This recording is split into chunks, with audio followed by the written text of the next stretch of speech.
কবরটা হবে কোনখানে? কে পড়াবে জানাজা আমার?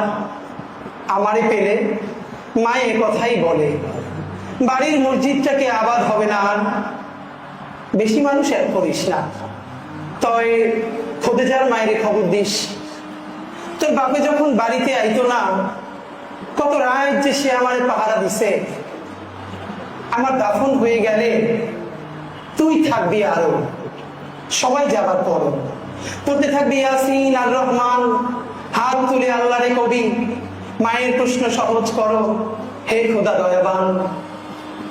মায়েরা চিরদিন আলিফের মতো থাকে না, মায়েদের দেহেও বার্ধক্য আসে একদিন। কোমরটা নুয়ে পড়ে রূপুর মতন, সুরমায় ছেয়ে যায় চোখের উঠন। মায়েরা অমর নয় এ আমি জানি, মায়ের প্রেসক্রিপশনটা আমার বড় আপন।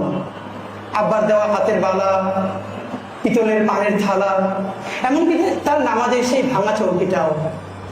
হঠাৎ ভাবি, মায় না হয় আমার সাথেই বলল, নিদানকালেও চুমু খাইয়া আমার গলায়